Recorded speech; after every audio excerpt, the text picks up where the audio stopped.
ഈ ഹൈക്കോടതിയുടെ 2 ബെഞ്ചുകൾ പറയുന്ന കാര്യങ്ങൾ അതിനെ ഏത് രൂപത്തിലാണ് കാണേണ്ടത്? അന്വേഷണം വേഗത്തിൽ പോകുന്നില്ല എന്ന് സിംഗിൾ ബെഞ്ച് പറയുമ്പോൾ അത് ദേവസ്വം ബെഞ്ചിന്റെ സംശയമല്ലല്ലോ എന്ന വാദത്തിന് എന്തെങ്കിലും അടിസ്ഥാനമുണ്ടോ? ബെയിൽ കൺസിഡർ ചെയ്യുന്ന കോടതി സാധാരണഗതിയിൽ ഈ ഒബ്സർവേഷൻസ് എല്ലാം പ്രാഥമികമായിട്ടുള്ള നിഗമനങ്ങളാണ്. ആ കാര്യത്തിൽ ഞാൻ അദ്ദേഹത്തോട് യോജിക്കുന്നു. പക്ഷേ ഇവിടെ നമ്മൾ മനസ്സിലാക്കേണ്ടത് ഒന്ന് അങ്ങ് TV ശബ്ദം കുറച്ച് വെച്ചാൽ. ഹൈക്കോടതിയിലെ ഞാൻ ഓഫ് ചെയ്തു. നേരത്തെ സൂം മീറ്റിംഗിലായിരുന്നു. ഇപ്പൊ ശരിയായിട്ടുണ്ടോ? ഇപ്പൊ ഓക്കെയാണ്. നേരത്തെ ദേവസ്വം ബെഞ്ച് വിവിധ ഡയറക്ഷൻസ് കൊടുത്ത സാഹചര്യം തന്നെ കേരളത്തിലെ ഒരു അന്വേഷണ ഏജൻസി ഗവൺമെന്റിന്റെ പൂർണ്ണമായ നിയന്ത്രണത്തിൽ നിന്ന് വിടുതൽ നേടി വളരെ സ്വതന്ത്രമായ ഒരു അന്വേഷണം നടത്തുമെന്നും എത്ര ഉന്നതരായാലും അവരിലേക്ക് എത്തുമെന്നും ഉറപ്പുവരുത്താൻ വേണ്ടിയാണ് ഒരു സ്പെഷ്യൽ ഇൻവെസ്റ്റിഗേഷൻ ടീം രൂപീകരിച്ചത്. അതിനുശേഷം അത് കോടതി നേരിട്ട് മോണിറ്റർ ചെയ്തുകൊണ്ടിരിക്കുകയാണ്. വളരെ അസാധാരണമായിട്ടുള്ള സാഹചര്യങ്ങളിലാണ് സാധാരണഗതിയിൽ സുപ്രീം കോടതിയും ഹൈക്കോടതികളും ഒക്കെ ഇങ്ങനെ ചെയ്യാറുള്ളത്. അവിടെ ചെയ്തത് കൊണ്ട് തന്നെ അതിൽ നിന്ന് വ്യക്തമായത് ഇങ്ങനെ ചെയ്തില്ലായിരുന്നുവെങ്കിൽ, ഹൈക്കോടതി നേരിട്ട് നിയന്ത്രണം ഏറ്റെടുത്തില്ലായിരുന്നെങ്കിൽ ഒരുപക്ഷെ ഈ അന്വേഷണം ഈ ദിശയിലേക്ക് പോകില്ലായിരുന്നു, ഇത്ര തന്നെ എത്തില്ലായിരുന്നു എന്നാണ് മനസ്സിലാക്കേണ്ടത്. രണ്ടാമത്, ജാമ്യാപേക്ഷ വന്ന് വേറൊരു ബെഞ്ചിന്റെ മുമ്പിൽ വന്നപ്പോൾ ആ ബെഞ്ചും ഇതേ ഒബ്സർവേഷൻസ് ആണ് പറയുന്നത്. EDയുടെ ഇതുവരെ കണ്ടെത്തിയ രേഖകളുടെ അടിസ്ഥാനത്തിൽ, പുതുതായി വന്ന തെളിവുകളുടെ അടിസ്ഥാനത്തിൽ മുന്നോട്ടുള്ള നീക്കം സുഗമമായി നടക്കുന്നില്ല എന്നൊരു തോന്നൽ ആ കോടതി രേഖപ്പെടുത്തുകയാണ്.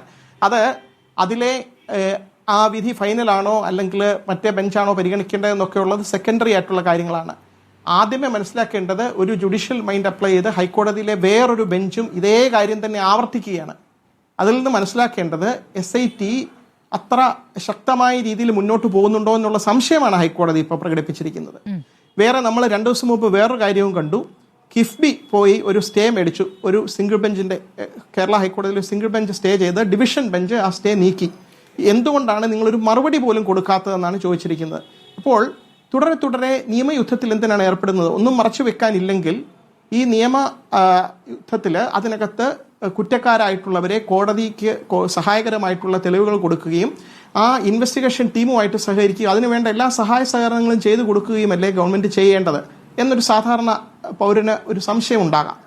രണ്ടാമത്, കോടതിക്ക് എന്തുകൊണ്ടാണ് ഇങ്ങനെ വീണ്ടും പറയേണ്ടി വരുന്നത്? ആ ബെഞ്ചോ അല്ലെങ്കിൽ വേറൊരു ബെഞ്ചോ ആയിക്കൊള്ളട്ടെ, ബെഞ്ചിന് എന്തുകൊണ്ടാണ്, ഒരു ജുഡീഷ്യൽ അതോറിറ്റിക്ക്, ഹൈക്കോടതിക്ക് എന്തുകൊണ്ടാണ് ഗവൺമെന്റ് അതിനകത്ത് അല്ലെങ്കിൽ SITക്ക് പൂർണ്ണമായി സ്വതന്ത്രമായി പ്രവർത്തിക്കാൻ കഴിയുന്നില്ല എന്ന് വീണ്ടും തോന്നുന്ന ഒരു സാഹചര്യം? അതിനകത്ത് വ്യക്തമായ രാഷ്ട്രീയ ഇടപെടലുകൾ ഇല്ലേ എന്ന സംശയം വരാം. കാരണം പ്രത്യേകിച്ച് ആ പ്രതിസ്ഥാനത്ത് വന്നവരെല്ലാം നേരത്തെ വളരെ വലിയ രീതിയിൽ രാഷ്ട്രീയ പാർട്ടികളുമായിട്ട് ബന്ധപ്പെട്ട് നിന്നവരായിരുന്നതുകൊണ്ടും ഇപ്പോഴും അവർക്ക് വലിയ തലങ്ങളിൽ സ്വാധീനം ഉള്ളതുകൊണ്ടും എവിടെയോ അന്വേഷണത്തിന്റെ പുരോഗതി തടസ്സപ്പെടുന്നില്ലേ എന്നുള്ള ചോദ്യം കൂടി ഉണ്ട്. വിജിലൻസ് കോടതി ഇപ്പോൾ എൻഫോഴ്സ്മെന്റ് ഡയറക്ടറേറ്റിന്റെ അടുത്ത് ഈ കേസ് അന്വേഷിക്കാൻ പറഞ്ഞപ്പോൾ അതിലെ മണി ട്രെയിൽ കണ്ടെത്തിയിരിക്കുന്നു. പണം എവിടെയോ വെളുപ്പിക്കാനായിട്ട് മാർക്കറ്റിൽ ഇറക്കിയിട്ടുണ്ട്. പണം വന്ന വഴി നേരായ വഴിയല്ല, അത് ക്രിമിനൽ ഒഫൻസ് ആണ്. ആ ഷെഡ്യൂൾ ചെയ്തിരിക്കുന്ന ക്രിമിനൽ കുറ്റത്തിൽ എവിടെയോ അതിലൂടെ വന്ന പണമാണ്.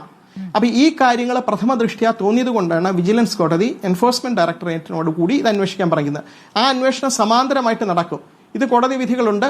എൻഫോഴ്സ്മെന്റ് ഡയറക്ടറേറ്റിന്റെ അവിടെയും ഈ അന്വേഷണ ഏജൻസി ഇപ്പോഴത്തെ SIT അതിനെ എന്തിനാണ് ഒപ്പോസ് ചെയ്തതെന്നും കേരള പോലീസ് ഇപ്പോൾ എന്തുകൊണ്ടാണ് ഈ എൻഫോഴ്സ്മെന്റ് ഡയറക്ടറേറ്റിന് കൊടുക്കുന്ന ഒരു അതിനെ പോലും ചോദ്യം ചെയ്യുന്നത്? നമുക്ക് വളരെ ന്യായമായിട്ടുണ്ടാകുന്ന സംശയങ്ങളാണ്.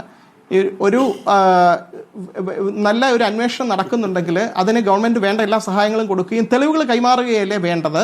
അതിനെ ഒപ്പോസ് ചെയ്ത് വേണ്ട ഇവിടുത്തെ ഏജൻസികൾ മാത്രം മതി എന്ന് പറയുന്നതിലെ സാങ്കത്യം എന്താണ്? ഈ കാര്യങ്ങളൊക്കെ അദ്ദേഹം വളരെ ലളിതമായിട്ടുള്ള ഭാഷയിൽ സാധാരണക്കാരോട് വിശദീകരിച്ച് കഴിഞ്ഞാൽ നമുക്ക് മനസ്സിലാക്കാൻ എളുപ്പമുണ്ടായിരിക്കും. അദ്ദേഹം നേരത്തെ പറഞ്ഞത് എനിക്ക് മനസ്സിലായി. അദ്ദേഹം പറഞ്ഞത് എനിക്ക് ബാക്കിയുള്ള മനസ്സിലാകുന്ന പോലെ പറഞ്ഞേ കൊള്ളാം.